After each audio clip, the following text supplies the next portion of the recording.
Where are you going, south end? Yeah. So they moved over apparently since shallows right now. Yeah, I cut out down there.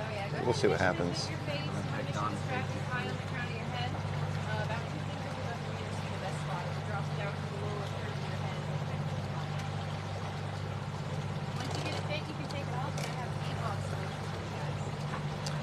What is going on today, guys? We are out in Crystal River, Kings Bay, about an hour north of Tampa on the west coast of Florida. We're going to be swimming with manatees today. I'm trying to be kind of quiet right now because our guide Amanda is up front going over some of the details with the folks, getting them ready for when they get in the water. We'll probably do a little practice swim first. So Crystal River is about an hour north of Tampa on the west coast. If you guys saw where Hurricane Idalia came through last week before, whatever it was, we're just a pinch south of that. We didn't get the impact of the, the brunt of the hurricane, the big wave that came through of wind and everything, but we did get about 7 feet of salt water that pushed up into our little tiny city. I was paddleboarding down Highway 19 in the midst of it. We have uploaded that footage to YouTube. If you guys want to go to our YouTube page, it's in the bio, link tree in our bio. You can swap over there. It's about a 4.5 hour. It's just us back and forth between the shop down to our boats, making sure that they weren't going to float off. We're going around the city checking on a couple of things, goofing off, doing some cannonballs off of picnic tables. Had a lizard attack me. It's like at the 2 hour, 20-minute mark, something like that. Climbed in my pocket. So, but we're back out here today. Obviously, the flood has receded, and we're out here today looking for some manatees. We've heard reports of some of them down on the south end of the bay, and that's where we're headed today. Unfortunately, I do cut out a little bit down there, so if we get down there and I start lagging or dropping, I do apologize. It's just the reception of where we're going to be going. So if you guys have been out with us a couple of times, you've heard us talk about the Save Crystal River, Restore Kings Bay project. Right over here, you can see some of this machinery in the woods right there. This is what we call Schatz Island. It's a man-made island. It's not really an island. It's more of a peninsula. But old man Schat built that back in the day, and U.S. Fish and Wildlife has secured the contract for it through a land trust conservation. The city and our Southwest Water Management District, SwiftMud for short, purchased this. Right now, it's being used by Sea and Shoreline. You see that hose coming out as their filtration system. So as they're coming out here through the bay, sucking up all of the Lyngbia, detritus material and sediments down on the bottom, it goes back to this spot right here, gets filtered out. All of the solids go into this big giant bladder or bag. The water gets pumped back in, and then the machinery is used to take that and load it in. So it looks like that's what they're doing right now, actually. Loading that into some giant dump trucks that'll be hauled off to different farms around Florida and used for fertilizer there. So Amanda's up here kind of going through once again some of the do's and don'ts, getting everybody set up with their masks and snorkels. So before we get into the crux of this, I know this is going to be a big conversation later on. Is it legal to swim with manatees? Can you touch them? Yada, yada, yada. Leave them alone. So what we do is very special out here. We work hand in hand with U.S. Fish and Wildlife Services to provide an experience where people can come out and do something that they don't get a chance to do anywhere else in the world, and that is observe an animal in its natural habitat through passive observation, right? We're not getting in with an animal that's been trained to come over and hang out with you, swim with you. We're not getting in and feeding them. We're going to enter the water, become part of their environment, and let them decide if and how they're going to interact with us. Guys, sorry, I'm not going to be doing any, collabs today on my live, so I do apologize. The screen just got...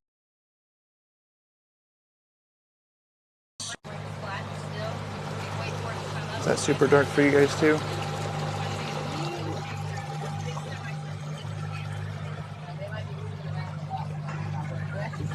Get my old man glasses on here so I can read y'all's comments.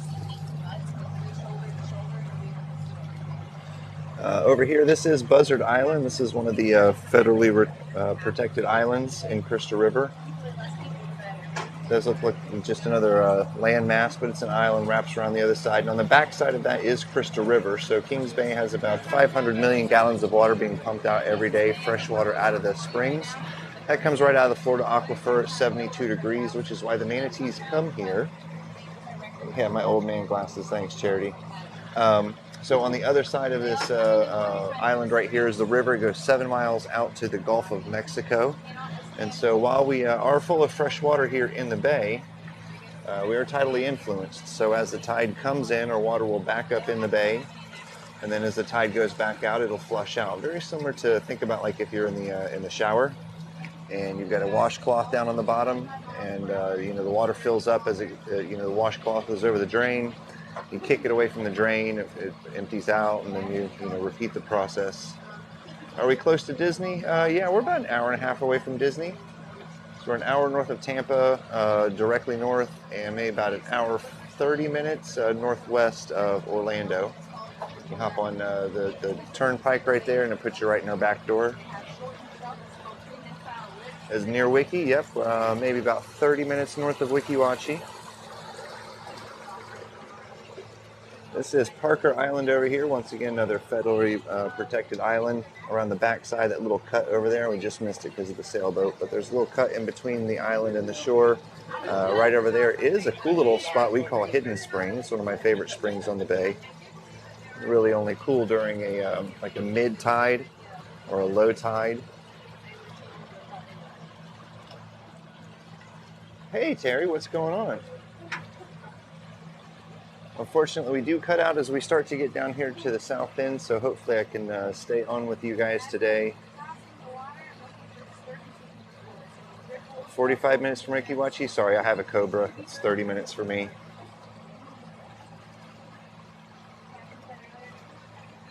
There's one in Rhode Island, like right now. No, I haven't heard about that. We've had one that went up to Chesapeake Bay a couple times. We had to fly him back. Affectionately known as Chesty now. Oh, that's crazy. You better start scooting his way back here pretty quick.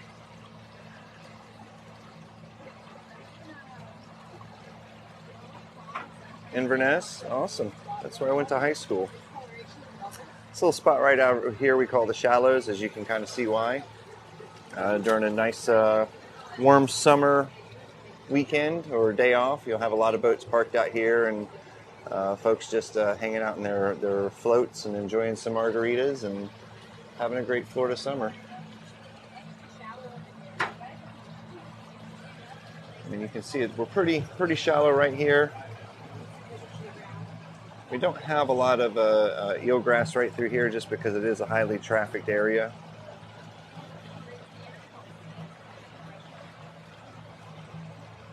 So we've got a little cove back here. We've heard there's a couple of them just kind of hanging out in this morning. We're going to head back and check those guys out.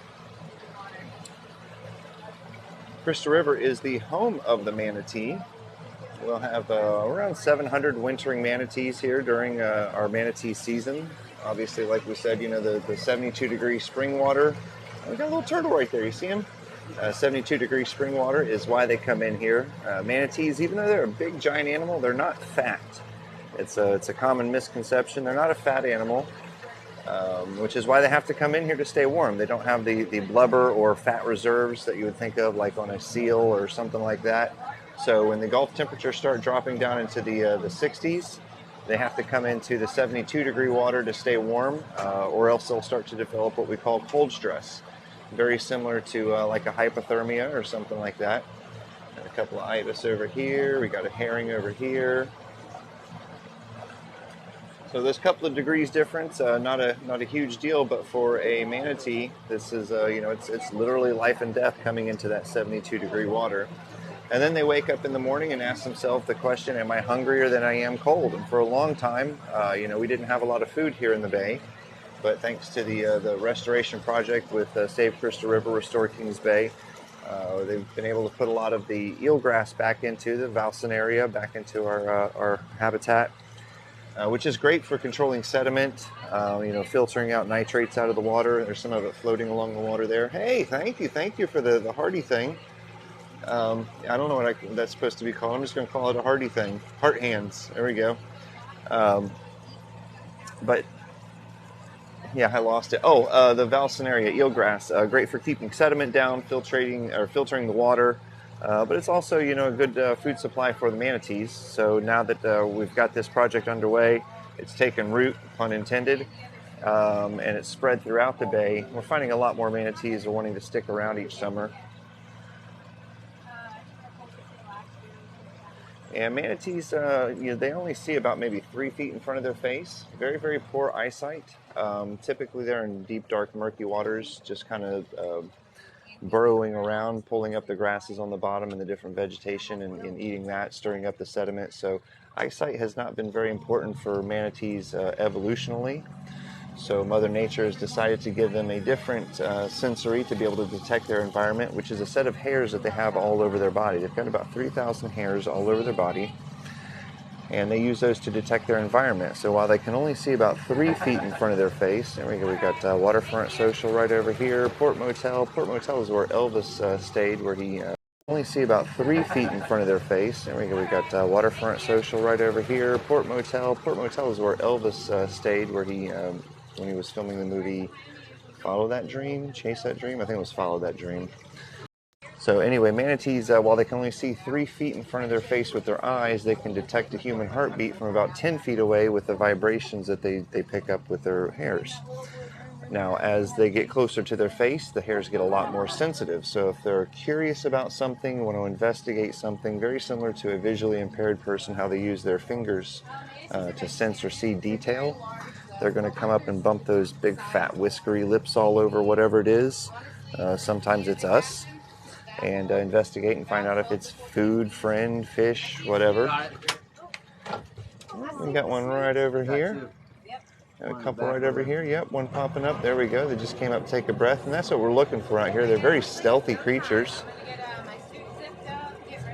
The only way we can really find out where they are is seeing a little nose pop up every once in a while, or what we call manatee footprints as well. So as their circular tails are going up and down through the water, they create these plumes, circular little patterns. Looks like somebody kind of maybe skipped a stone across the water, and that's in the direction the manatee's going. So that's the hydrodynamics of their tail going up and down through the water creates those plumes. We can kind of get an idea of where they're going, how fast they're going, and obviously.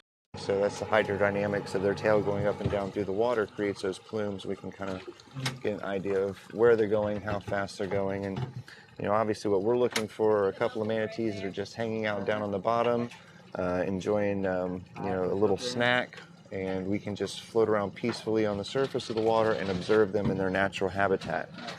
We don't want to have to find one that's on the move. Then we end up in a situation where you're chasing or pursuing. There we go, right there. I don't know if you guys can see that, but we got a little nose popping up right there.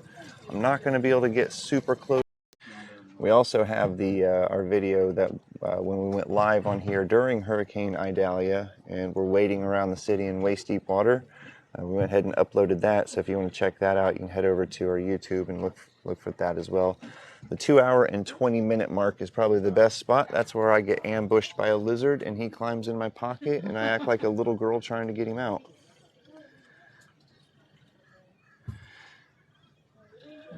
Yeah, beach guy, we're going to be doing that in and out. Unfortunately, we're going to be doing some freezing down here. This is all we're looking for right here is Mermaid Amanda's going through here. We're just looking for calm floating on the surface. The wetsuit is only a buoyancy measure, right? Water out here is wonderful. It's a nice, oh, there we go. We got 2 of them right there. Yep, right in front of her. And so she's going to freeze right about there in a second and then just kind of float through the water and let those manatees decide what they're going to be doing. Much damage from the hurricane. We didn't physically suffer a lot of damage. Our building's fine, unfortunately. Amanda, you got a third one off to your right, too, about 3 o'clock? Yep. So we didn't suffer a lot of damage at our building. However, the docks that we keep our boats at down at the city park is supposedly, even though the engineers I've talked to disagree, I've heard word from the city that it's supposedly destroyed, so follow that money if you want. So it looks like we're going to be finding a new place to launch, but that's okay. All is well. It's, the price of paradise, I guess. Oh, Maddie's not on with us right now. She went back to school. We miss her so much. Oh, Sierra, yeah, nothing to be scared of. I mean, right here, we're probably close to being able to touch. Mermaid Amanda's in the water with you guys. As you can see, we're just kind of floating along. That's one of our stipulations with U.S. Fish and Wildlife, is to provide buoyancy, right? Because we talked about how sensitive manatees were to vibration. So what we want to do is just kind of float on the surface of the water, just like these guys are right here. Preferably, though, we'll put our faces in the water because there will be no flying manatees today. They're all going to be underwater, so if you're swimming around with your face out of the water, you're going to miss the good part of the trip.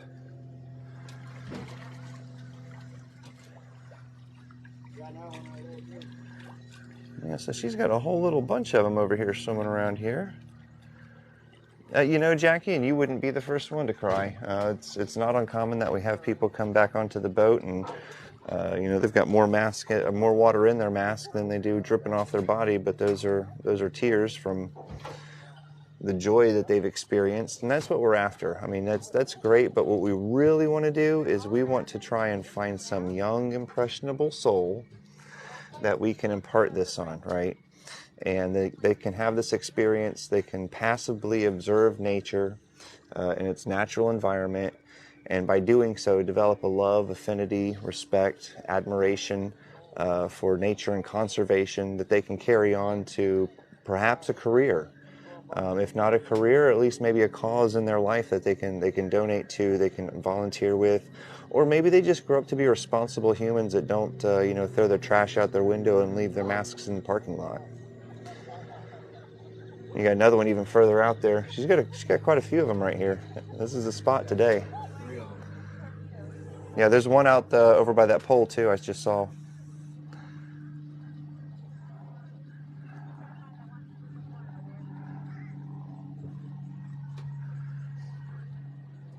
Are alligators not a concern? Nope, not a concern. We're out here, and it's not just us. There are, you know, several different operators out here on a pretty regular basis. Alligators are a very lazy ambush predator. They truly do like to hide, and they are way more afraid of us. But that doesn't mean that they don't deserve respect, right? So typically we don't have a lot in here because there's a lot of recreation, not a lot of places for them to hide, food to eat, things of that nature. Oh, this is awesome. Got one right there in front of this guy. But from time to time, we will have one wander in here who's lost from down the river. If he demonstrates any type of unusual behavior or he's here for any length of time in a populated area, there'll usually be measures taken to fix that. So,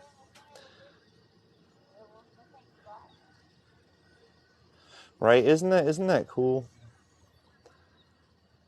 Says she cried when she got back on the boat. I was just grateful to share space with them. So I grew up around here and really didn't care about manatees too much. I'd seen them from boats, seen them from the dock, you know, went to the wildlife park and seen them there. But when I got a chance to swim with them, right, and they come up to you and it's this big giant animal, but it's so peaceful and docile, and then they have this little gray eye that they just like have the ability to peer into your soul with. It's life-changing.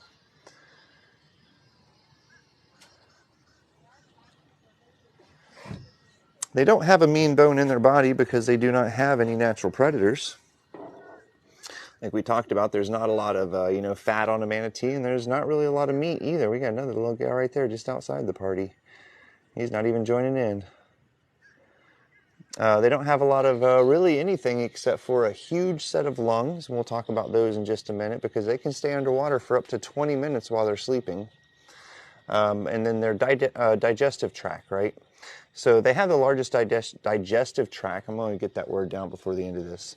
Largest digestive tract of any animal their size, and that's because, like we said, they're constantly going around eating this vegetation off the bottom. It's very, very poor quality. So they eat about 10% of their body weight every day. No, I can't go closer because we don't want to scare off the manatee with our motors or anything like that. We want our guests to be able to experience this. They were a little bit closer. They've started to kind of swim over on their own. There was one heading this way, so I'm hoping maybe we can get a good shot of one coming close to the boat wanting to check us out.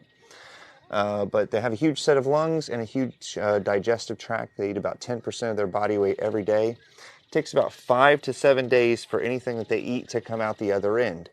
So you've got this huge, oh, there you go, right over there. You see that little nose just popped up? He went away, but so you've got this huge amount of, digesting grass in their stomach, a huge set of lungs, some very, very thick, dense bones, and that pretty much comprises, oh, hey, thanks for all the roses. I appreciate that. Amazing. Awesome. That comprises the size of a manatee. So the risk reward for a predator to be able to, attack that thing and eat it, they're not getting a lot off of it versus the size of the animal they're going to have to take down. So we were talking about manatees and how they, can swim and breathe underwater, or not breathe underwater, but hold their breath underwater.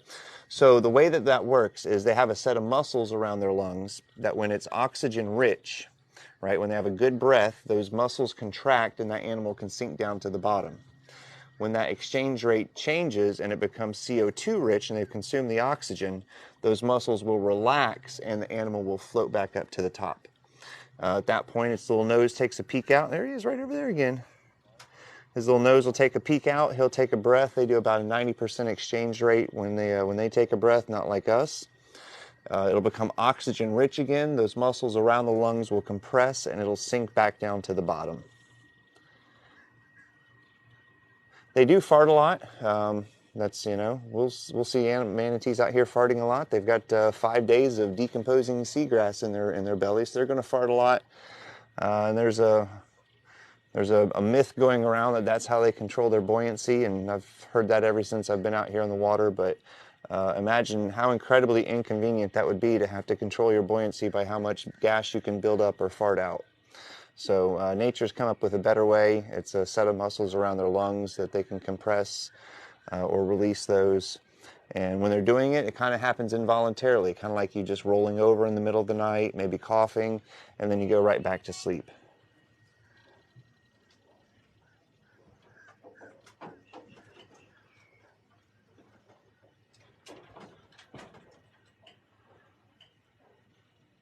You were pooed on by one. This is not a school trip, but we do school trips. We have a lot of homeschool groups that will come to us as well. They do different meetups, and we arrange a couple of days worth of adventures for them.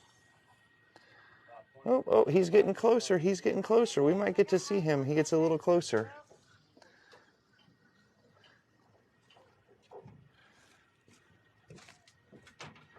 See if he might make his way over here to us and we'll get a good shot of him. So yeah, thank you guys for those heart hands, for those flowers, for the roses. But what's free is those little hearts on the side there. So just double tap that screen about 100 million times. Oh, there he goes, right there with her now. Pop those hearts out and let TikTok know that we are out here live providing quality content. That's what we do every day out here, quality content. Beautiful. It looks like that group over there in the back already has one. Thank you for those hearts. Keep them coming, keep them coming. Yeah, I mean, it happens. Poop happens. Here out in the open waters, yeah, pretty much everything poops in there. It's one of those things you just got to kind of take with the adventure.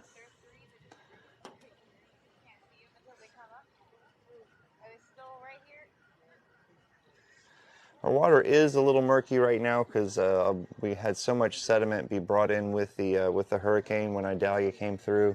Once again, we've got that video up on YouTube. It's like a 4.5-hour video where we went live here on TikTok. But they wouldn't let us upload a 4.5-hour video, so we pushed it over to YouTube. Somehow it cut out the quality. It's kind of grainy and choppy, probably about what you guys are watching now. The key moment is the 2-hour and 20-minute mark where I get ambushed by a lizard who decides to jump in my pocket, and I run around screaming like a little girl. So this is Crystal River, about an hour north of Tampa on the west coast. We are right next to Waterfront Social and Port Motel. This is where Elvis stayed when he came out and did his movie Follow That Dream.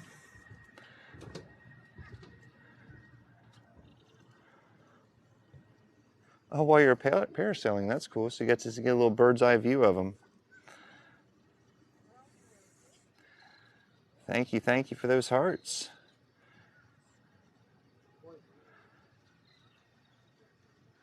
Where's everybody from today? Where are you guys watching? We've had a couple of folks on here from New Zealand, some Russia. Everybody here in the United States, or we got some international people today? Mississippi? Yeah, you guys will get them up there in the river every once in a while, I've heard. New Jersey. Orlando. Hey, we're like twins. Georgia, Michigan. Ireland. Awesome. There we go. Bradenton, Netherlands. I've got some friends over there. UK. Oh, Paul, our tour guide's from the UK. Don't ask me where.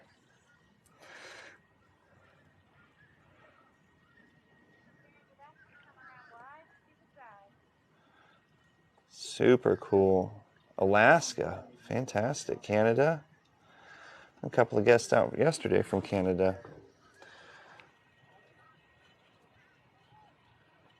Oh yeah, Kings Bay has the, they do have the coolest pool ever. So if you don't know, Kings Bay Lodge, back in the day before, you know, a lot of restrictions and regulations were put in place, they had a spring in the back of their property right there that they went ahead and blocked off and turned into a swimming pool. So now it's you've got the coolest swimming pool around. It's spring fed, and then when once it gets high enough, they've got a little overflow valve right there that it spills back into the bay. So yeah, super cool little pool right there. We're about to start, I think, moving our operations to a spot just by that. We're getting kind of shuffled around due to the storm and some of the docks being destroyed. So I think we're going to be moving some of our operations over to a spot right next to that. And it has a super cool little spring right there that I didn't even know was there. I'm not here doing this for years and I just came across that thing.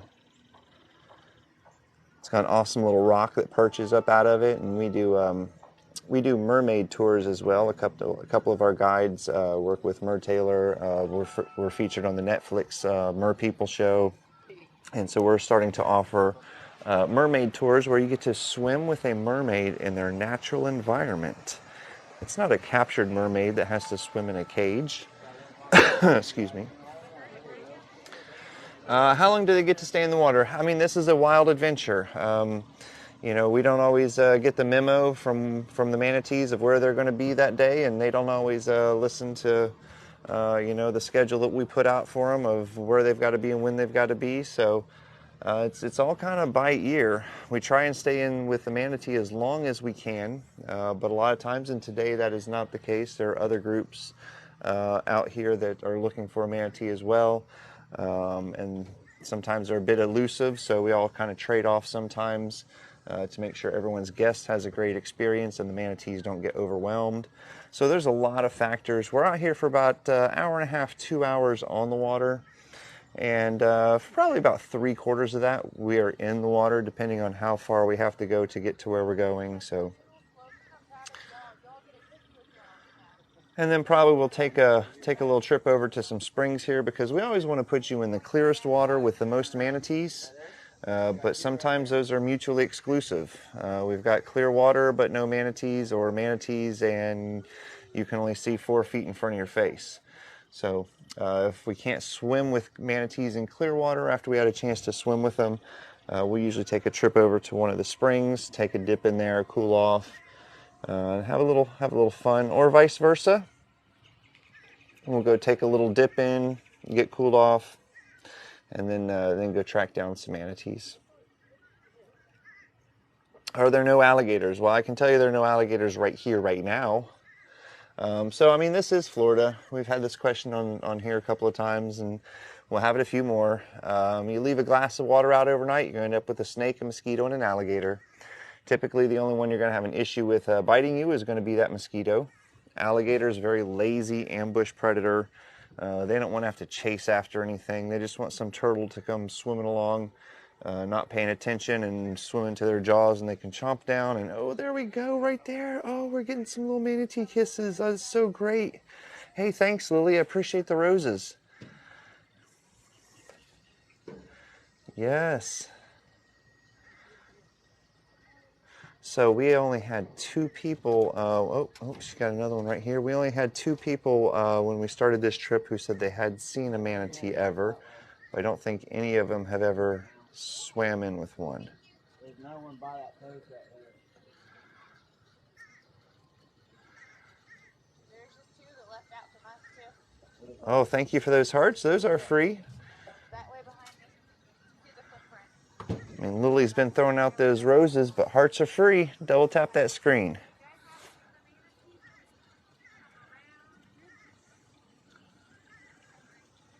This is Crystal River, about an hour north of Tampa on the west coast.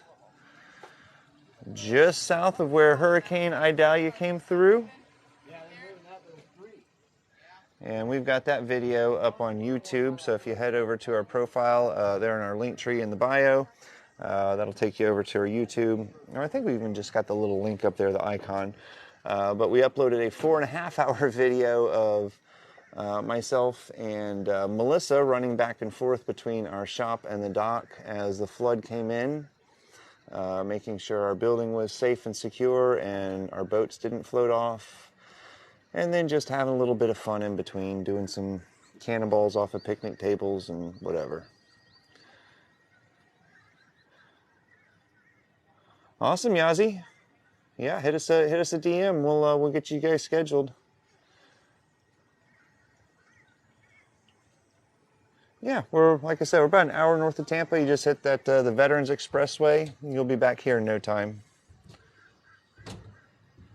About right there, not where you're at.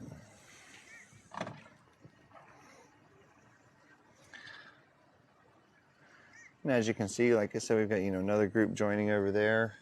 But we've got enough manatees here today, and they seem to be spread out enough that we can have somebody jump in over and a couple on the other side over there. There's a couple manatees that are hanging out over there, and then our group will be over here. So we should all be good. Thank you for the shares. Thank you for the hearts, all the gifts. Do appreciate it.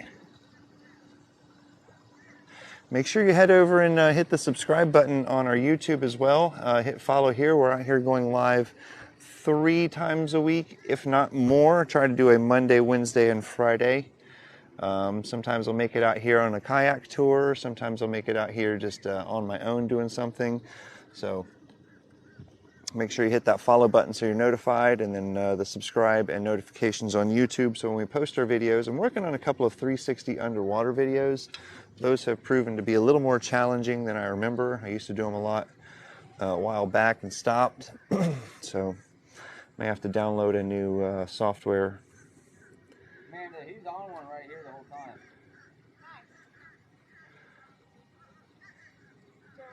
Fantastic. So Crystal River is not only the home of the manatees, like we talked about, getting 700 or so during a winter season. We're also the birthplace of manatee conservation. The very first study to be done on manatees was done by Dr. Daniel Hartman and now Dr. James Powell, both affectionately referred to back in the day as Woody Hartman and Buddy Powell. Buddy is now the director for the Clearwater Aquarium. He grew up here in Crystal River, and when Mr. Hartman was out here doing his research, teamed up with him. A few years later, Jacques Cousteau came back to the area to do his Mermaids in Peril documentary, which you can find that on YouTube as well. Buddy kind of paired up with that. And then when they did the very first manatee to be rescued, rehabbed, and released back into the wild was Sewer Sam. Do we provide life jackets? I mean, we've got life jackets all over the boat, but those are for emergencies. What we're doing out here is using a pool noodle and 2 if you need it. I mean, we've got several. We've got bunches of pool noodles. Pool noodle and a wetsuit, right? And that provides the perfect, not only amount of buoyancy, but proportion, right? So a life jacket is going to keep your head out of the water, and that's going to make your feet want to sink. And then what happens is you kick your feet, you kick a manatee, your head's out of the water, you don't see a manatee, right? So you mess up and ruin the whole experience. A wetsuit with a pool noodle right across your stomach. You can see nobody out there is swimming. They are all just absolutely laying there still floating like starfish on the top. That's what we want, because then you can put your mask and snorkel down into the water. You can see the manatee, your feet are out of the water, and you don't take a chance of kicking them. So yeah, we do have life jackets, but those are only for emergency purposes. Our flotation while we're out here is pool noodles and wetsuits. Perfect buoyancy. And we've got a cool little ladder, get you all the way down. So nice and easy to get in and out of the water. We work with people with disabilities as well. We do some wounded warrior trips. And if maybe you want a little more of an intimate, personal experience, I would recommend maybe doing a kayak trip instead of on a boat. Or you could book a private boat trip. We do offer those private. But a kayak tour, you're going to get a tour guide as well. And you're going to get your choice of kayak, paddleboard, whatever vessel you want. We'll still equip you with the mask, snorkel, wetsuit, all of those things. And our guide will take you out. It's a little bit longer of a trip too. We usually do about a 3-hour with that instead of the 2-hour. Take you out on a little journey around the bay, find some manatees, hop in, swim with them, do the same thing, document the whole thing with some GoPros underwater. On that trip, the pictures are included. They're part of the package, so lots of different options. We've got the clear kayaks if you don't want to swim. It's like being underwater without being in the water.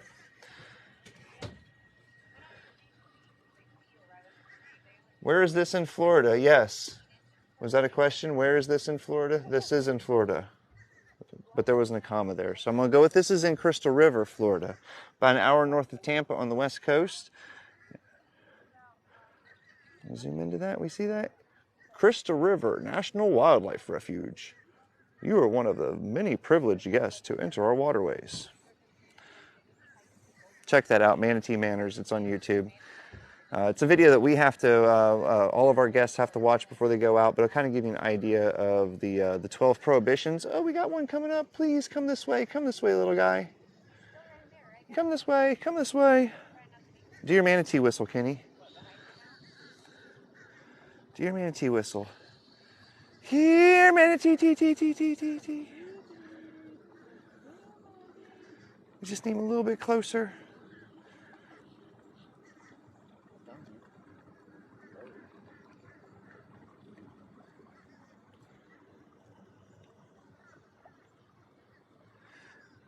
So manatees are a singular animal. They don't travel in packs or herds.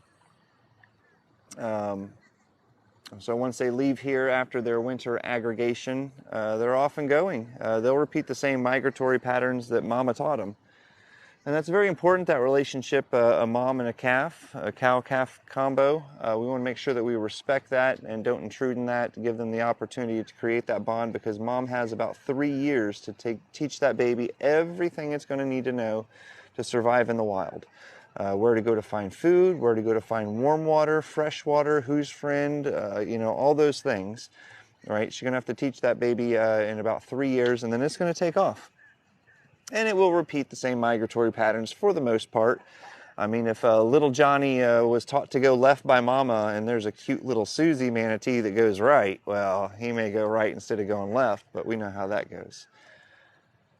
Now to bring us to another topic, manatee mating. A lot of folks ask, is there a mating season?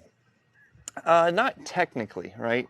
So it's not like they have a certain season where they all go into heat and things like that, but it does take two to tango, right? And so we talked about them being singular animals, not traveling in packs or groups or herds. So it's more about opportunity. So if there's a congregation of manatees at an eelgrass field somewhere, or they've all come into the springs to stay warm, and there's enough manatees, well, that presents the opportunity for mating. And the way that works is very primal.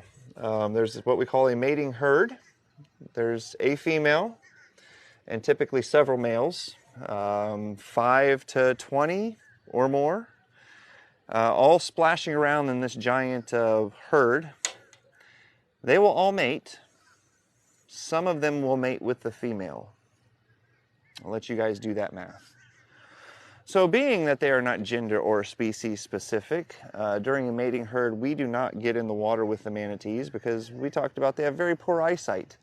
And a young, excited male manatee may confuse me for a cute little Susie manatee and grab a hold of me. And they can hold their breath for a lot longer than we can, so that's just a good idea to stay out of. They don't even start playing banjo music before they get the show underway. Bada bing ding bing ding bang ding bang. You guys want to see a simultaneously funny and sad story? Check out. You just do a Google search of Buffett the manatee and his brother Hugh manatee. Hugh recently passed away from internal bleeding. There were two brothers in captivity, no females around, and yeah, just look that story up.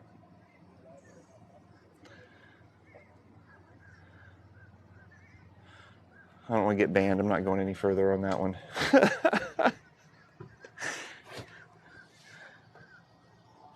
All right. These guys are so good today, Kenny. Like this is, we should bring them as like our permanent group. You hear how quiet they are?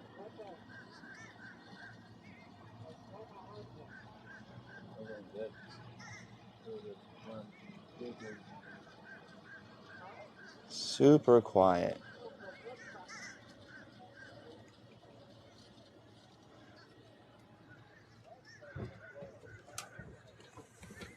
I'm gonna head over to a spring after this, or we're gonna stay here the whole time? We're going to try to go to the spring. Okay. I don't know. I'm just out for the ride. I don't get to make the decisions. Whoop, we got a little breather right there in front of these folks. That was cute. Yeah, so as they're going along swimming, grazing, just about their day, they'll pop up for a breath about every 3 to 5 minutes. If they're laying down on the bottom sleeping, no, they can stay. Oh, come on, keep coming this way. He's so close, but he's not here yet. If they're underwater sleeping, they'll stay underwater for about 20 minutes. Then they'll, like we said, that oxygen exchange rate in their lungs, when it's CO2 rich versus oxygen rich, the lungs will compress and release, allowing the animal, oh, he's getting closer and closer. How do you know you'll see one? Are we guaranteed? So I cannot guarantee you, but we don't stop until we do. How's that, right? That's probably the best way to say it. I've never been out on a trip that we've got skunked. We're usually working with, if we can't find one like we have right now, or 2 or 3 or 5 by ourselves, and like I said, there's another company over there, another company over there. If we can't find 1 or 2, that we can get in with immediately, then we'll work with some of these other companies, or vice versa, right? If there weren't any other manatees around, they would have came over and talked to us, and after a few minutes, we're gonna probably head back. We're gonna let them hop in because our guests have to go, catch a plane, catch a bus, whatever. So yeah, we'll let the companies swap back and forth, because we're all here to provide this experience to everyone. We all love the manatees out here. A lot of us work back and forth with different companies, so I cannot guarantee you, but I can guarantee you that you will have a memory that will last forever. We'll find you, manatee. Amanda, make sure. But once again, kind of like I said, they are wild animals, so sometimes the difference is, what manatee do we find? Do we find Triangle, who's one of our locals and who loves to hang around people and wants to come over and say hi? Or do we find one that's just come in from the Gulf and is just kind of swimming from place to place, and we really don't have a good chance to get in and swim with them? Because once again, we're not going to chase, pursue, harass. So a lot of that is dependent on the conditions, but we're going to make sure that you leave with a great time.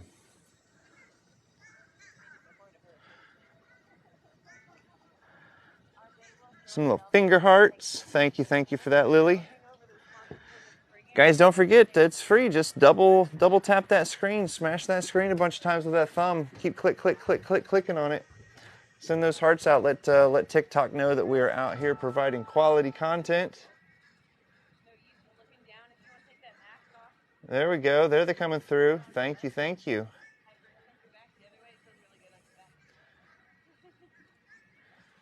That way they know they can push us out and have a few more people join. Does anybody have, where are the sea cows? So we've got one that keeps flirting with us right here in between our swimmers and the boat. He hasn't made it over yet. I'm waiting for him to make it over. We've got about 3 of them over there with our swimmers. Can't take our boat any closer because we don't want to disturb them.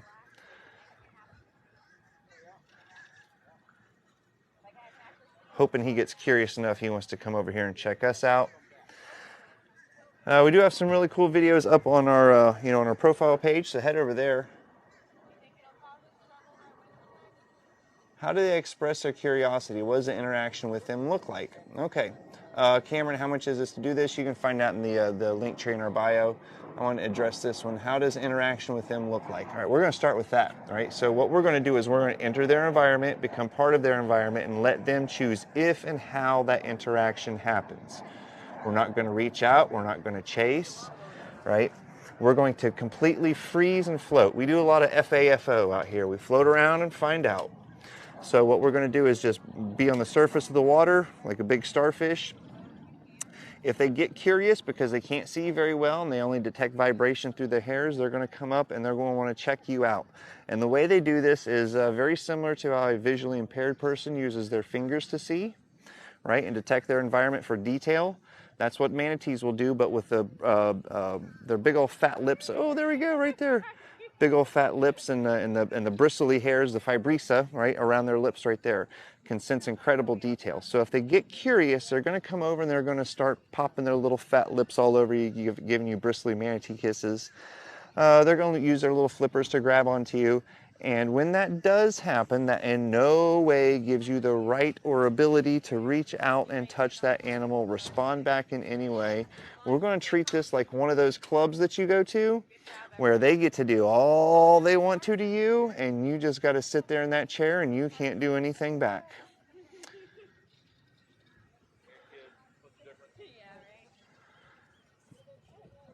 If the manatees are not allowed to touch humans, nobody's told them that. Oh, he's getting closer. He's right here. Come on, get close enough, buddy. You gonna circle around? He's just right over here. It's that same one. I think he's just going down and grazing and popping back up in the same spot. He's like maybe 15 yards right over here.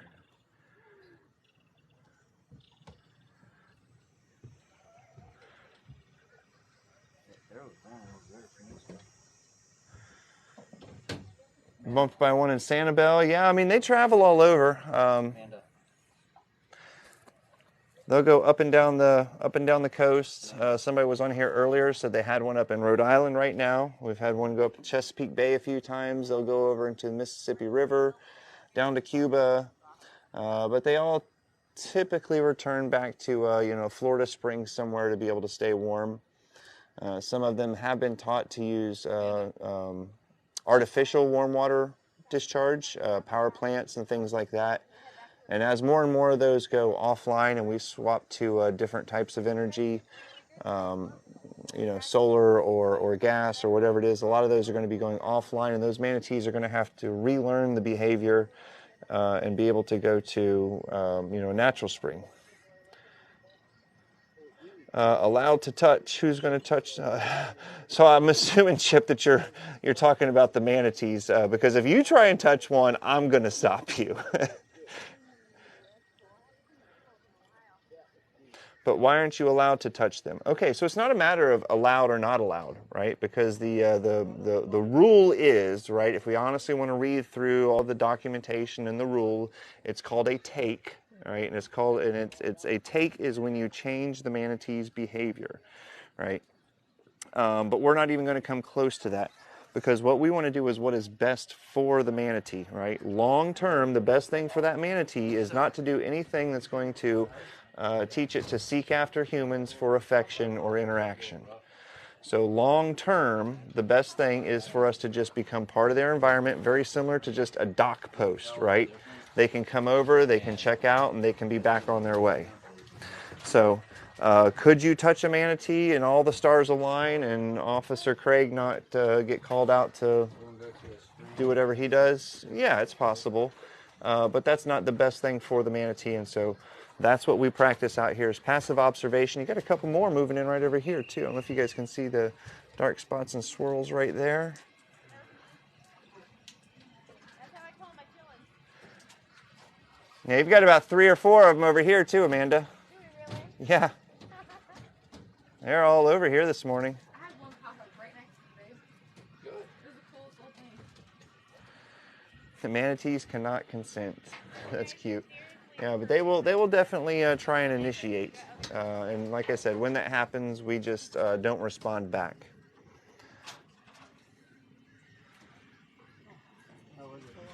Is that your first time seeing a manatee? It was, yeah. How cool is that? Super cool. No, I'm good. I had one pop up right by my face. It was so cool. Took his breath? Took a breath right there? Yeah, right there. It popped up like. Did you get to smell his breath? They have really bad breath. I think I was, well, I had the mask on and I think I was freaking out too much. Hit the link tree there in the bio, or send a DM over to Alex, and she'll get you set up.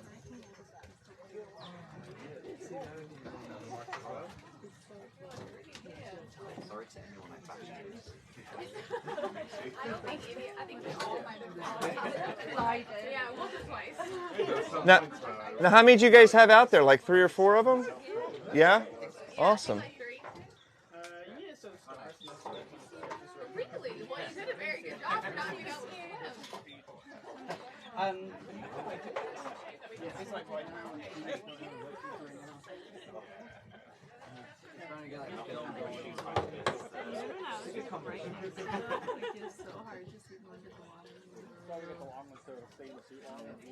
Did you guys see the little toenails on their flippers? No, I missed that. They have toenails on their flippers. Yeah. Their next closest land relative is an elephant, and so it looks like you took an elephant's foot and just smushed it down. They've got little toenails on them.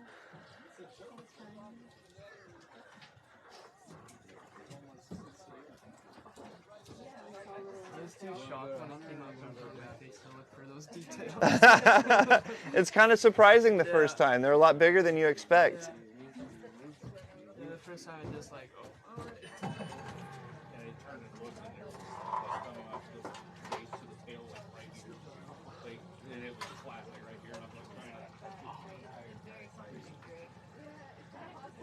Yeah, so they'll swim all around you. It's usually an experience for someone the first time when a manatee comes over by and they're trying to get out of the way. But the manatee knows exactly where you are, and he chose to come over to you. So the biggest thing is just to freeze and float and don't respond back in any way, and they'll move on. How long are you guys in the water? Once again, kind of depends. We've been out here for about 45 minutes here with these manatees. We're going to be heading over to check out a spring here in a minute.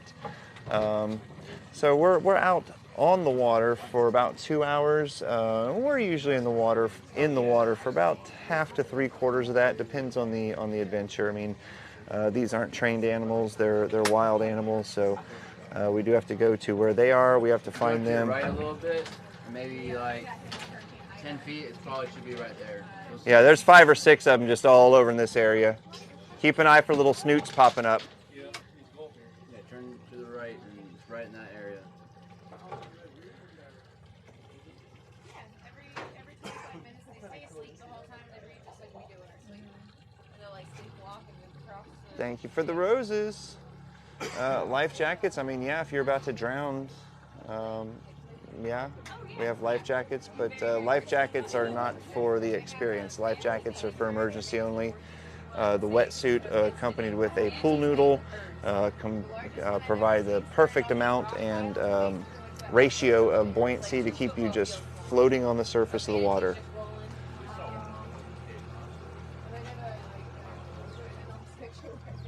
Yeah, no, are they like Snoots, yeah, they got little manatee snoots. when they see each other, it's not necessarily played. Looks like a little baked potato popping out of the water when they take a breath. We call the baby ones tater tots. Little floaty potatoes and tater tots. Hey, thank you for the hearts there. A heart me. So our entire bay is an idle speed, no wake, because we know we have manatees here year round. We'll talk about that for just a minute. Common misconception is that manatees are being killed by the millions by boats. Well, first off, there aren't a million manatees. Number two, boat fatalities have been on the decline for many, many years. If you actually look at the mortality rates and statistics of manatees, boat strikes are very, very low on that. More importantly are things like natural habitat loss, right? We talked about them having to come into the springs to stay warm. Well, as more and more water is pumped out of our aquifer, going into bottled water, fertilizing lawns, golf courses, that's less water being able to come out of the spring and keep the manatees warm. Along with development, more parking lots and things that we build, the less water goes back into the aquifer to recharge it.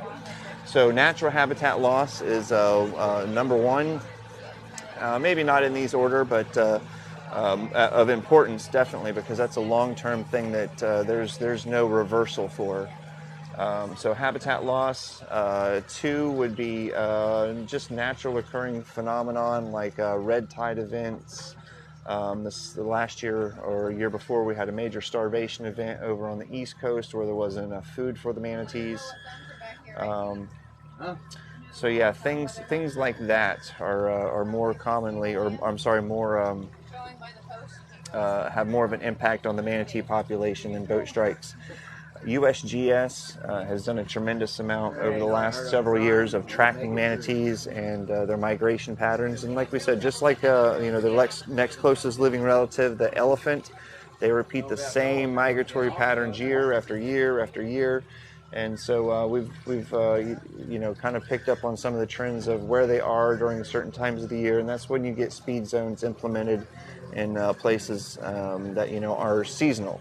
That's when we expect the manatee to be there. Do they get hit sometimes by boats? Yes. Typically, a propeller is not the thing that does it. It's a hard, blunt impact. Fast boats kill manatees. Slow boats, they can get out of the way of. They can hear coming. So yeah. You guys come back in the winter, and you guys want to be just in a big pile of manatees. February, January, around that time, definitely.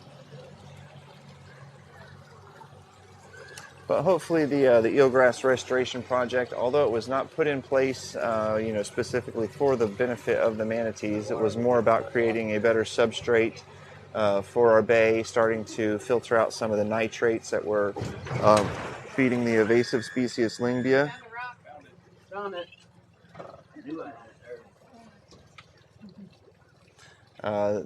Getting some of that stuff out of the water. And then the manatees just get the benefit of it. This is Crystal River, about an hour north of Tampa on the west coast. So do we see gators out here? From time to time. It's Florida. You leave a glass of water out overnight, you're going to end up with a snake, a mosquito, and an alligator. Typically the only one you're going to have to worry about is going to be that mosquito, though. Looks like a little ribbon swimming. Swanee, yeah, you're not too far away. We're on the west coast, about an hour north of Tampa. A little place called Crystal River.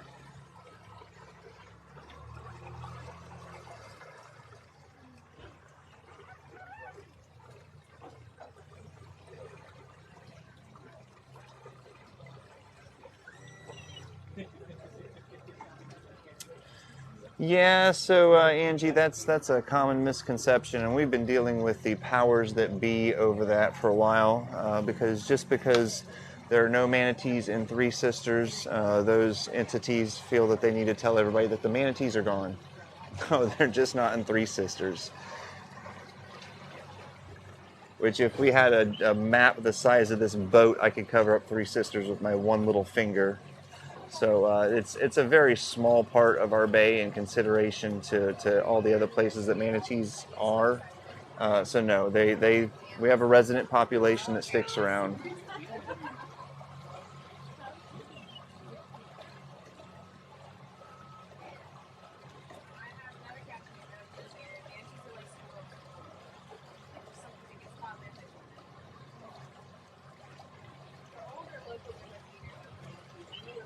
Is that Sean? Crosby. Oh, okay. Yeah, see, we got one of our private tours going on over here. This is, where'd he go? Oh, there he is. We got Crosby out with some of our folks who booked a private kayak tour. So yeah, lots of different options if you guys want to come out.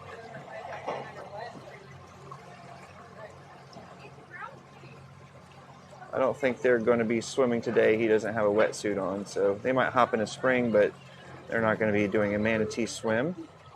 And once again, we just kind of pick your own adventure. Some people aren't interested in the manatee swim, and they just want to see some of the flora and fauna.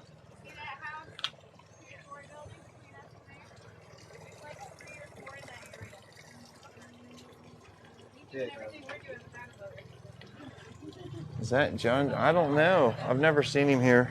I've heard rumors. No, that's absolutely not John Travolta's house.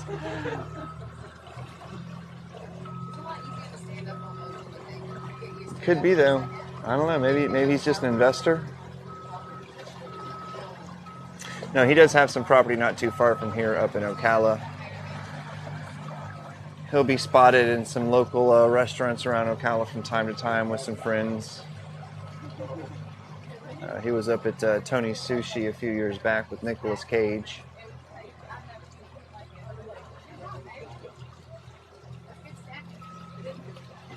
Yes. Yep. Closest living land relative is an elephant. I mean, obviously in the Sirena family, there are dugongs, Amazonian manatees, different things like that, but all of them kind of get traced back to an elephant. Dugongs are a little bit different. They have a fluked tail, where a manatee has that round tail. Another important fact about manatees versus dugongs is dugongs do not have the ability to reproduce teeth. So some 100 million years ago, whatever it was, they came across the Brazil right there and was trying to hang out in the Caribbean. But because of the sandy sediment and soil down the bottom with all the food they're trying to eat, their teeth get ground out and fall out. And manatees having the ability to reproduce teeth were able to thrive through that. Dugongs, however, died out in that area and became extinct in that area very quickly. So dugongs do not have the ability to reproduce teeth, while manatees do. And they're called marching molars. The ones in the front will grind down and fall out, and they continue to produce teeth from the back, and then they get pushed forward as new teeth grow in. It's kind of a neat little system. 2 weeks. Awesome, Libby. Can't wait to see you. Yeah, next favorite animal. Most favorite. They have little tiny eyes. Look like buttholes. You guys haven't seen that video. It's hilarious. It's Creepy Dave. He does all the animal videos. The one on giraffes is pretty good too. Giraffes are pretty funny. I like that one. And anteaters. They have really long tongues that they like to stick in holes. So if you're around an anteater, make sure you have your holes covered.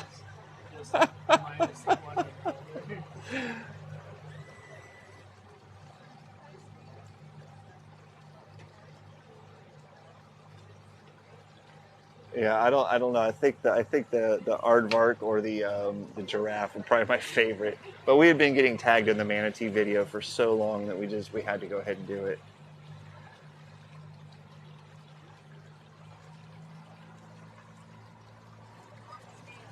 All right, so can't really tell a difference, but straight out this way, continuing on, that's the river. It goes out 7 miles to the Gulf. Coming back up around here towards the north end at Schatz Island here. If you guys don't mind, do me a favor and double clack that, you can clack, click, quack, whatever you want to do. Just hit the screen about 1,000,000 times, double tapping it.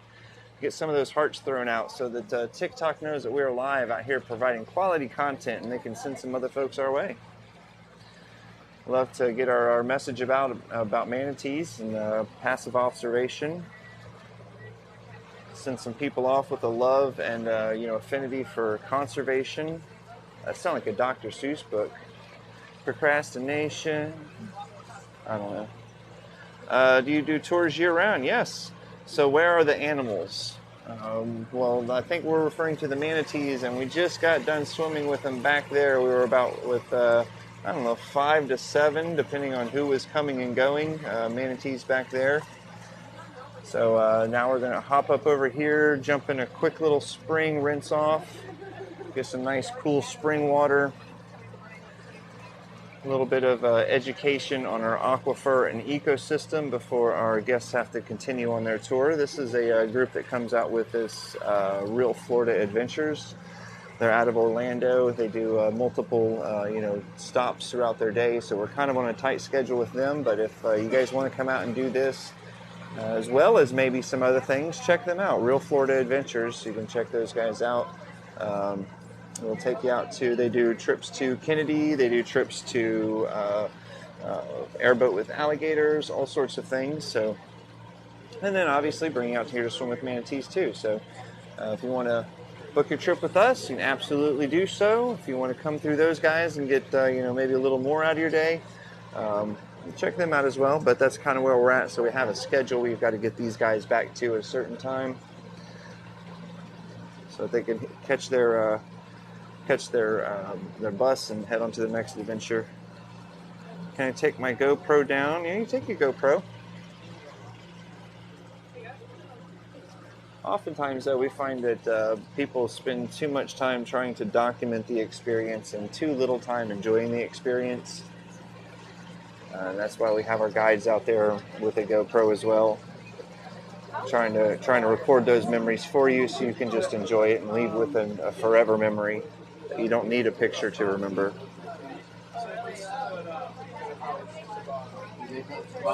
Is this brackish? Well, we're technically fresh.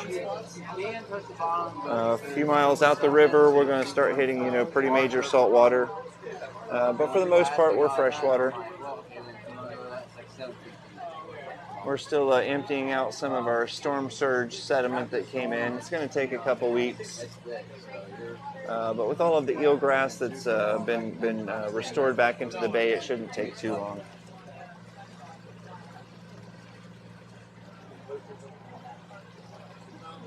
Cherokee, you want to see us swimming with them? That is fantastic. Then hit that follow button and subscribe so that next time we go live, you get the notification and you can see that, because we already did that today with this group. We're about to head over and hop into a spring. Now, that's not to say there couldn't be one there. They're wild animals. They go all over the place. There might be one just as well over there, not sure, but probably not likely.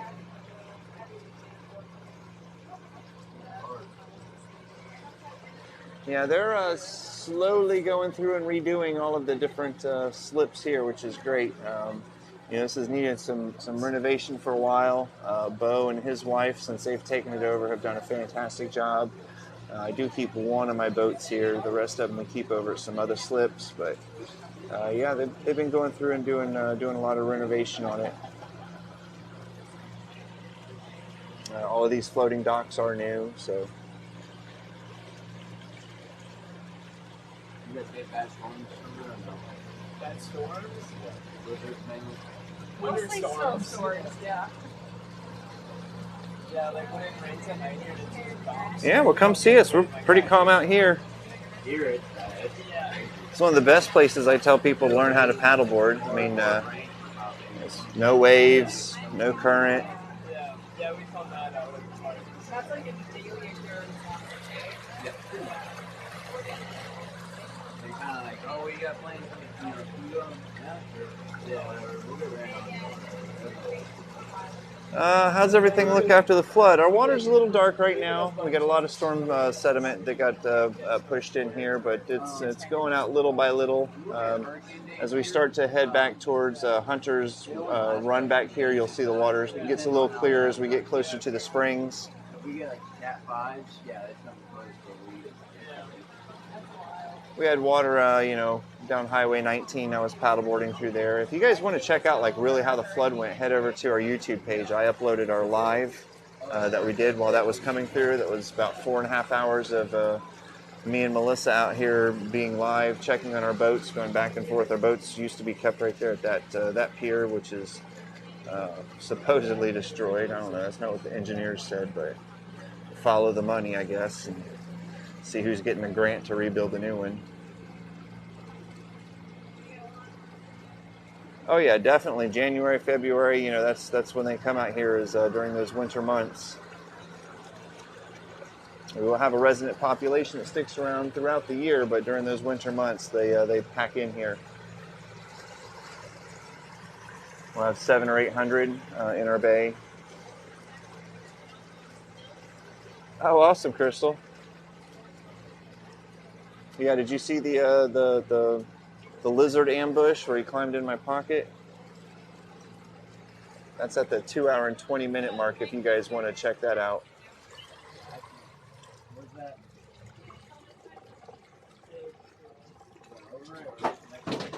It's right to your left now, Kenny. You see it? Yeah, so this is, remember we showed that the filtration plant back up over on Schatz Island. This is one of the hoses that they use to filter everything or pump everything back into that filtration system.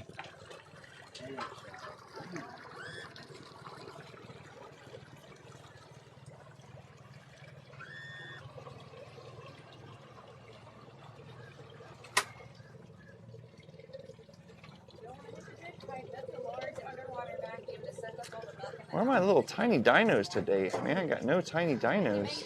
And where he went down the slide, and yep, the quote-unquote water slide. Oh, you're good. Nice. The sea and shoreline replanted grass, put cages over top of it to make sure it stays healthy and not washed on or anything. It was stuck up in muck in the algae. They turn it into a natural fertilizer. You guys know this, but Roundup's the devil. Sorry, guys. I was up late gaming. That goes in the ground, goes into the water. It causes big, nasty critters. So they take the Well, ibis over here. Oh, check this out. Hold on. You guys are going to like this. Everybody's been asking about alligators. I'm pretty sure I see one up here.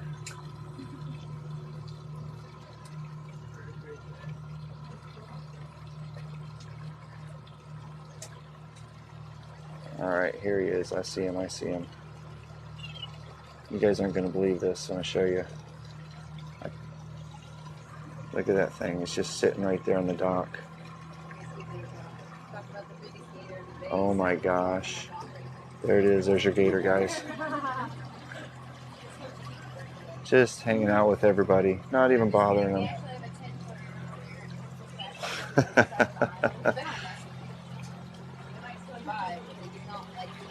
Stranded. I saved him. What are you talking about? Stranded. I did not strand him. The water never went any higher than that. I saved that lizard. I didn't strand him. But yes, that was me.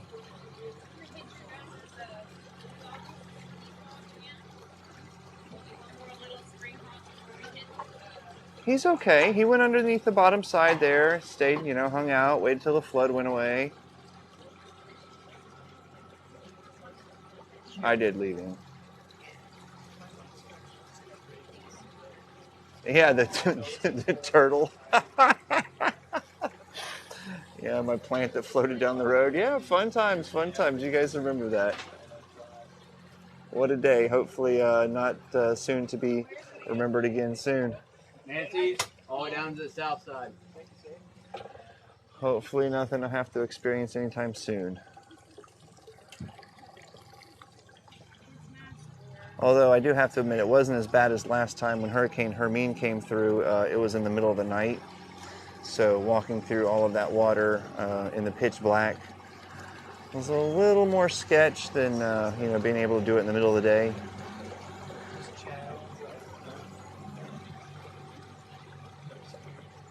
All right, coming up over here to Hunter Springs Park. It's a cool little observation deck right here that during our winter months we'll have a lot of manatees hanging out over here. This is a spot we call bathrooms because you can look across right there and see the park bathrooms. There's a spring over here in between two houses we call House Spring. There's another one down on the end. You can look across the street and see the post office. We call it Post Office Springs. We're simple folk in Crystal River. We try and keep it simple. So yeah, cool little observation area. You'll be able to see a lot of manatees coming and going or hanging out over there. Crystal River, we're about an hour north of Tampa on the west coast.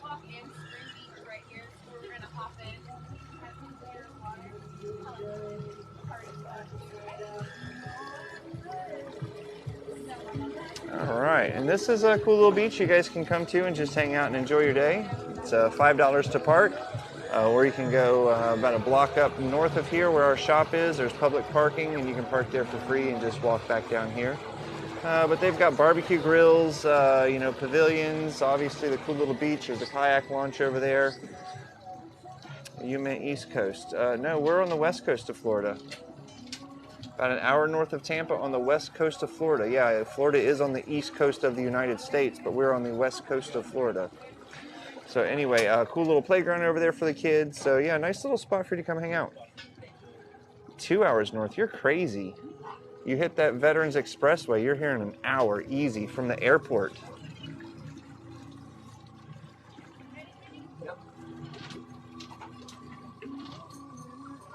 Yeah, I can be from my door to the airport in an hour. No, that's okay. Yeah, just figure I'd clear it up there for you, California. So yeah, Florida is on the east coast, but we're on the west coast of that, which puts us in the Gulf of Mexico area, not the Atlantic Ocean area.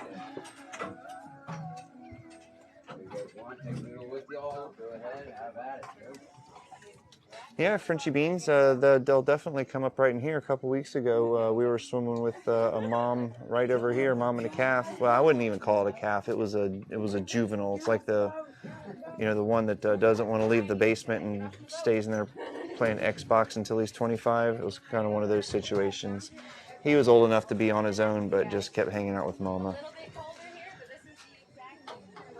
So we have a special spray. If somebody asks how do we keep gators out of the area, we have a special repellent that we spray on. It keeps the gators away.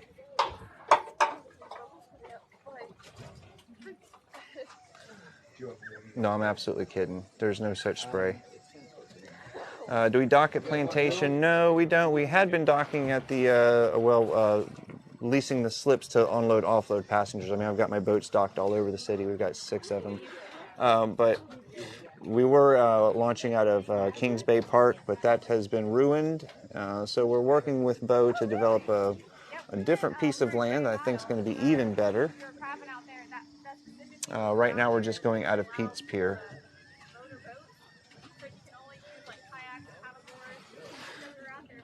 So we were asking about gators. Gators, very lazy ambush predator. Not a lot of places to hide, not a lot of food, too many people.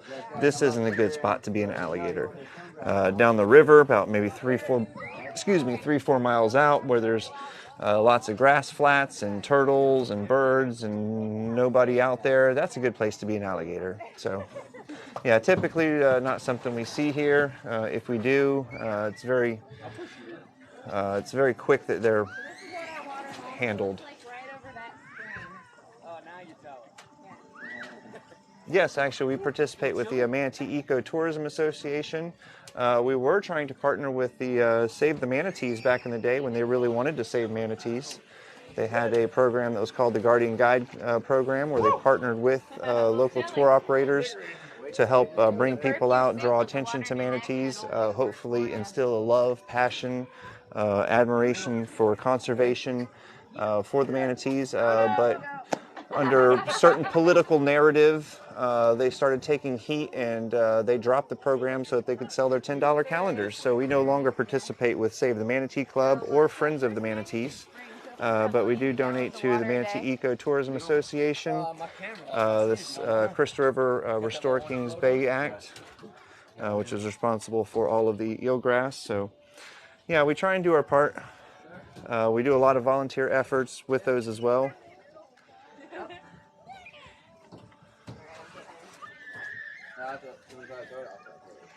Ready? Don't let it sink. Yeah, but it's also amazing how much money is being spent up and down 75 on the billboard saying don't come to Crystal River and swim with manatees because it's manatee harassment. Yeah, that's a good chunk of money that they could be using for better things. Whoever tries to dive down, So, you know, I'm not gonna harp on it, but in order for there to be a hero, there has to be a victim and there has to be a villain. So, you know, we get to be the villain so that their board members can be heroes and sell that stupid $10 calendar. If they really cared about manatees, they'd be more out here trying to help change lives through this observation. No matter what, there'll always be people swimming with them. Yeah, exactly. I mean, we talked about that on our way back up from the south end. You know, boat strikes are not the major threat to the manatee population. And honestly, there may even be a manatee overpopulation, because by the time we started studying them, they were already in decline. We have no idea what the critical you know, threshold for the amount of manatees an environment can stand. When you've got 800 manatees and 1,000 manatees outside of one of these you know, power plants in the warm water discharge, well, what's going to happen when that goes off? They're going to have to find warm water refuge in a natural spring somewhere. So we may already be at a critical rate of manatees, and we're trying to sustain a much higher population than the environment can actually handle. So convenient hotel close to your tours, yes. Kings Bay Lodge, Crystal Manatee.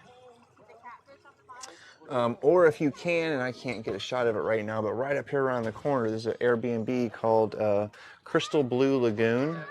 That's super cool. Crystal Blue Lagoon. If you can get into that as an Airbnb, that's an awesome little place. Oh, I got some cormorants over here just kind of cooling off. Kind of panting, just like a dog would do, right? Cooling off in that hot sun. They don't have oil on their feathers, so they have to sit out here and dry out before they can fly away. This is not Kings Bay, this is Hunter Spring, right around the corner. These guys were going to let us get kind of close here, aren't you? What's up, buddy? What's up, buddy? Stand up. I need a push. I need a push. What's up, buddy? There goes one. You gonna hang out here for me?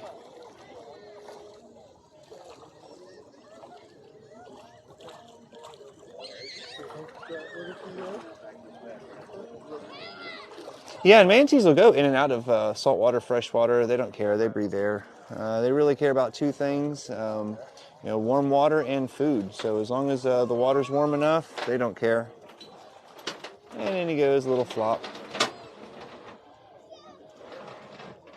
Thank you, Jackie. Hope everybody's having a great day. Where are you guys from today? Where are you guys watching from? We had Ireland on here a little bit earlier. That's some Netherlands, Ireland, Canada.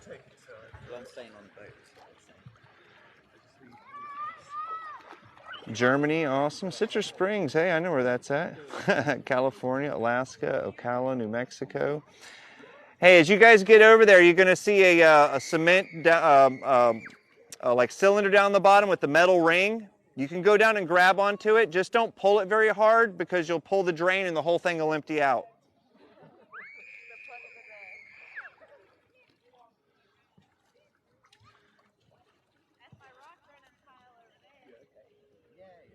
Yeah, so this is, I mean, you can see right down to the bottom here.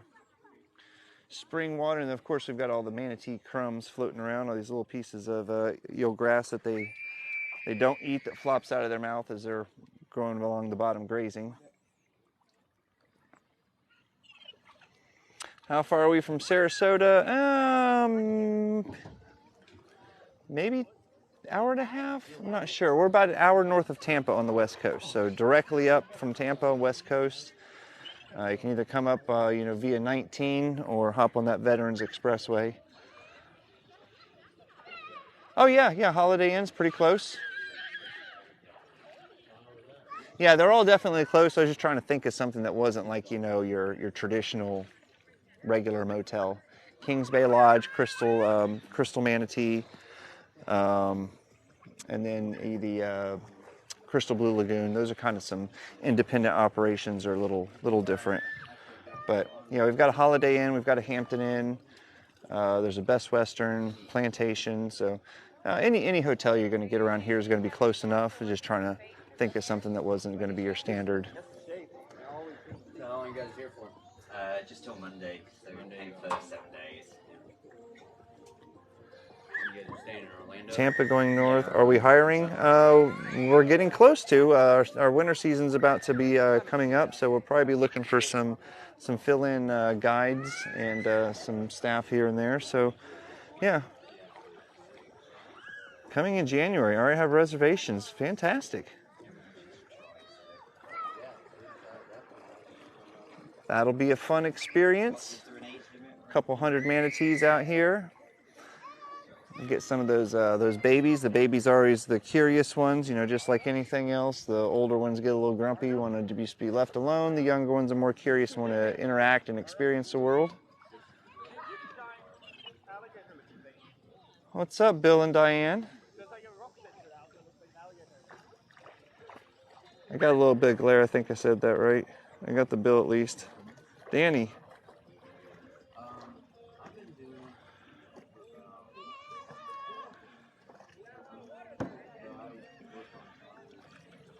Yeah, the babies are my favorite for sure. And they'll chirp. They do this little squeaky chirp sound back and forth, the mom and the baby. That's how they can you know, determine where each other are. They'll form that bond. Otherwise, they're completely stealthy and silent. Just sounds like me with a bag of Doritos as they're going along the bottom grazing.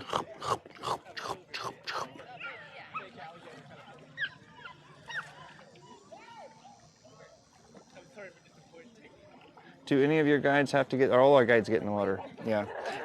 Except for there's a couple of paddle tours that we do that are not swim tours. But otherwise, yeah, we're required for all of our guides to be in the water with our guests. Yep, sorry, we're not doing any collabs today for our lives. Yeah, we're at Hunters right now, Cody. So we don't have glass bottom boats, but we do have the all clear kayaks. And those are a perfect experience because once you get close to the manatee, you can just kind of stop paddling and drift around. And they'll a lot of times want to come up over to you and check you out and bump their little noses all over their snoots, I guess you say. Their little snoots all over the boat. What's up, Heather? Long time no see.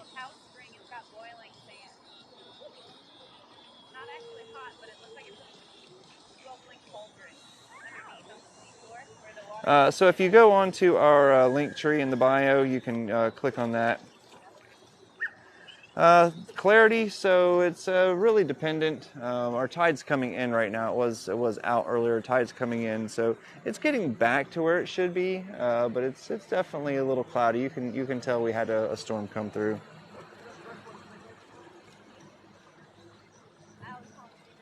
Question: what are manatees? Manatees. Manatees are very similar to like a dugong, or if you're familiar with a dugong. If not, think about an elephant that you squished his trunk and flattened out his feet and threw him in the water.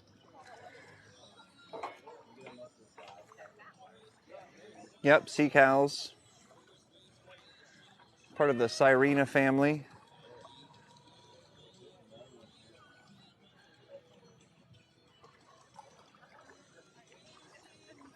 Where am I? I'm on a boat.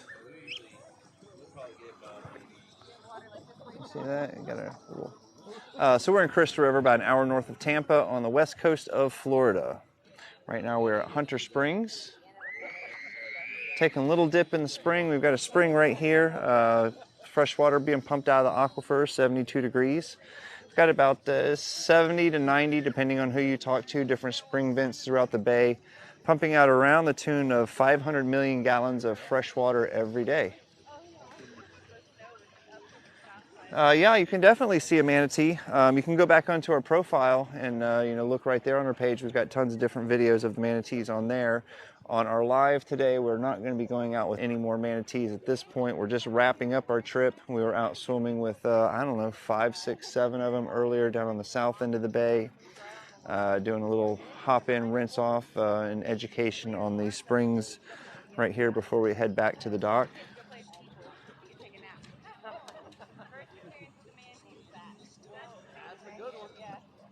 Hello, Jennifer. And if you guys don't know, we did have a hurricane pass through here last week, week before, whatever it was. I don't know. I've been in a bit of a daze since then. I was out here for 4.5 hours streaming it live with you guys. Oh, we got a little catfish roaming around right here. I don't think you can see him. We got a glare. But we were out here for 4.5 hours streaming that live as the flood was coming in. The wind and major part of the storm did obviously miss us, but the storm surge. We got about 7, maybe 8 feet. I don't know what the official report was of salt water that got pushed in. So trying to protect our boats, trying to protect our office and our inventory of kayaks and paddleboards. Me and Melissa stayed here throughout and documented the whole thing. It's up on YouTube now. Three Sisters is not private. Three Sisters, well, I guess you can call it, it's not private. It's owned through the Land Trust Conservation Fund with the city and partnered with a Southwest Florida Water Management District, SwiftMud for short. And U.S. Fish and Wildlife is contracted under the covenants to manage that. Because with the covenants of that conservation fund and getting the money to buy that, a lot of things have to happen, and our small little city doesn't have the resources to do that. So they want to. They ended up contracting U.S. Fish and Wildlife to do that. As such, they turned it into a refuge and a sanctuary. This last year, they have closed it for the summer months to be able to do a shoreline restoration and kind of get the boulders up around the shore. They're having an erosion problem. So. Oh, gotcha. I'm sorry, I misunderstood, but hey, nonetheless, still good info. Yeah, so the land portion is closed. It will be open back up on November. It may take them a little bit longer on the land side to open up, but they will have to in November 15th at least have the water open for manatees. That starts manatee season, and they cannot do any construction, water-based construction during manatee season.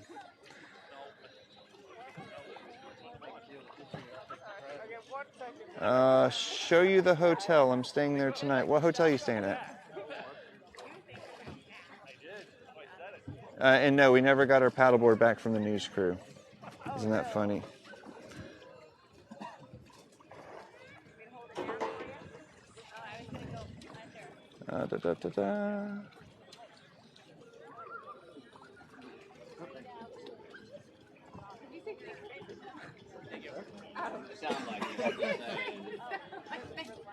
Yeah, I'm not sure what hotel. You let me know what hotel. Let's see what I can do for you.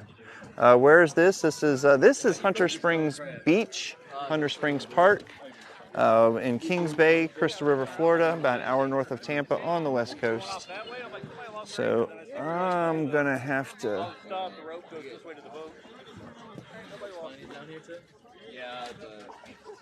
See if I can scoot along the side here without falling off.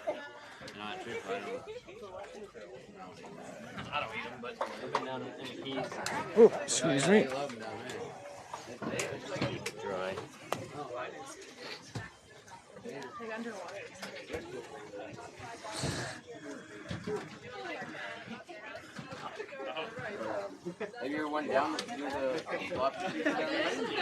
Make my way through here. Got me all locked and trapped and roped.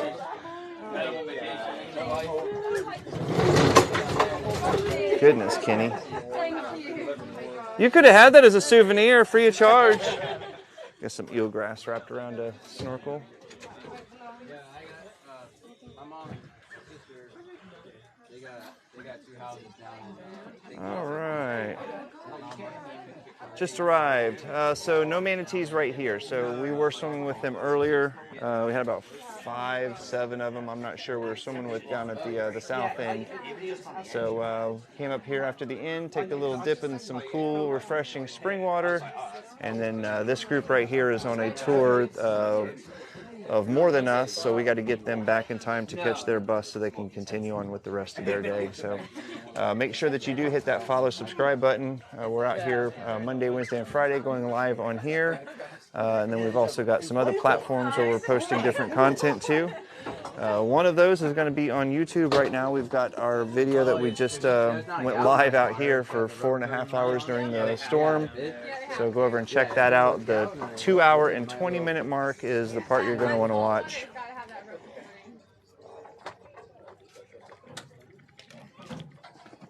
Good? All right.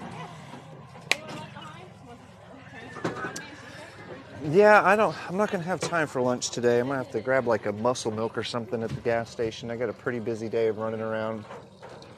After this tour, I got a couple of errands I got to go do. Then I got to go pick up my son from school. Then I have a food trailer that we're trying to sell. I've got to go show that.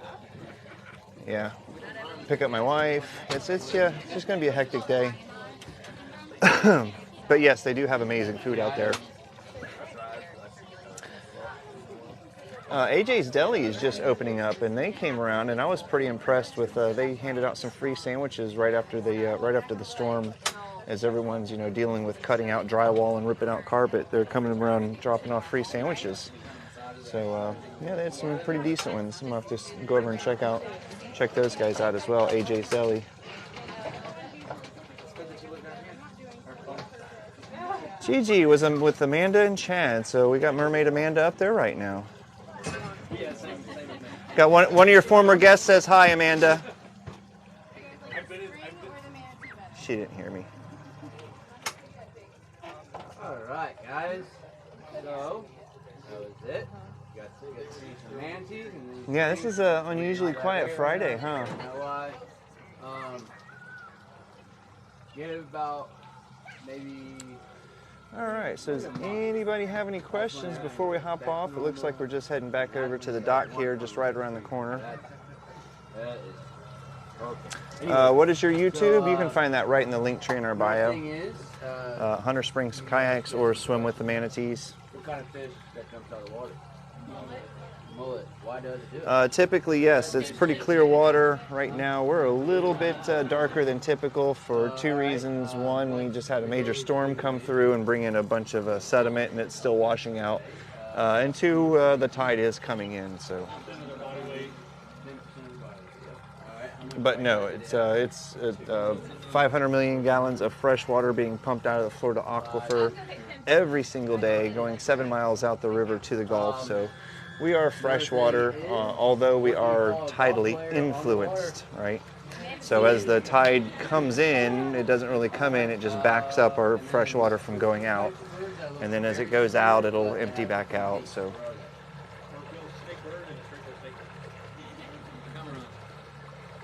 When is the best time to swim with manatees? Whenever you get a chance, right? So we'll find them year-round, all over the place. It really depends on the type of experience. Right now, you're going to get a little more of an intimate experience with, a manatee or two and a couple of people, versus during the winter months, you're going to have a couple hundred manatee and a couple thousand people. So it really just depends on the experience that you're looking for, but we have them all the time. Give me 1 second, I want to help clarify this for him real quick. If you guys don't want to take them back on the bus, you can just throw them in my car when we get back over there. But if you need to head back up to the shop to change for whatever reason, we never ask what's underneath the wetsuit. So if you need to head back up to change, that's fine too. Yeah, we're still kind of flipping and flopping a little bit as we figure out operations since our dock was destroyed. We're not at Three Sister Springs right now.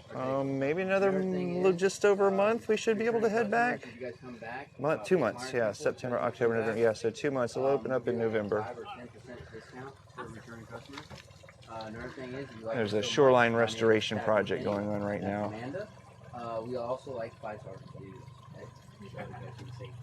That's our boss back there. Shh. They said, look out for $1 Million Rock, Kenny. Yeah. Yeah. Who was that? Manatee Lover. Yeah, I don't know. They're incognito. You do have a couple of your former guests on here that say hi, Amanda. Yeah, you guys leave a 5-star review, put our names in there so that show our boss. I'll have to check out your picture here later, Manatee Lover. Yeah, that's a You $9 rock. Yeah, drop us a clue. They had a little candy cane fresh hole and marked where it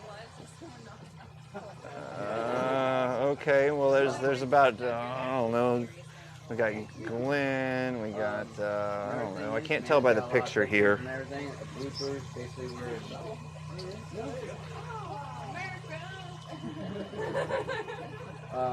Amanda's got a lot of pictures.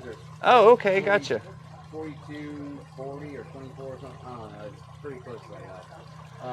You guys make sure you guys All right. if you guys want to get them. Where am I from? I'm actually from here.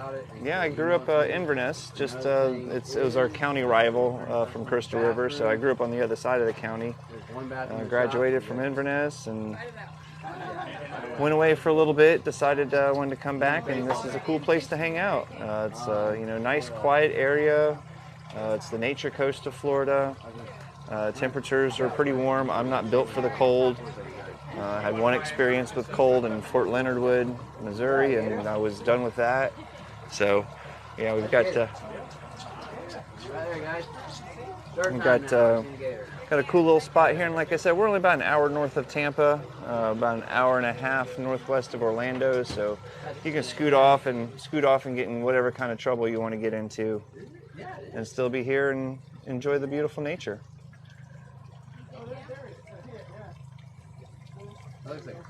I think it's a steak. I'm pretty sure it's a stick. Yeah. Dang. Good try though. Yeah. That's a steak. That's just someone else. They thought they found a gator, but it's just a stick. It's like a lot of times I'll hear people telling me that I saw sharks out here, and just so happens that's one of the days that we have dolphins in our bay. We don't always have dolphins in here, so it's more of a rare instance. They'll come in just to hunt on the mullet.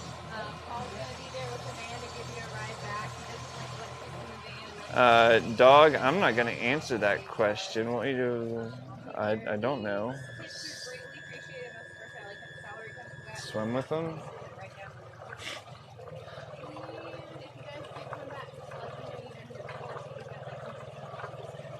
Yeah, I think Inverness has kind of changed.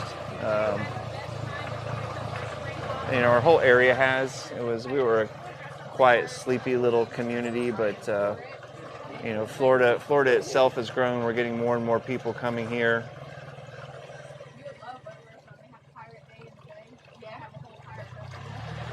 All right, guys, we are back here at our dock, our temporary home until we can get other arrangements figured out. Appreciate you guys coming and hanging out with us today. Hope you learned something. Hope you had a great time. Hope you enjoyed my office. And bring our little bit of paradise to you. Make sure you hit those appropriate buttons: the subscribe, the follow, the notify. I don't know, like, friend. Just push a button, dang it. If you see a manatee with red eyes, shows me $50. It was that Loch Ness monster talking about Tree Fitty. All right, guys. So we're going to talk to you soon, and have a great weekend.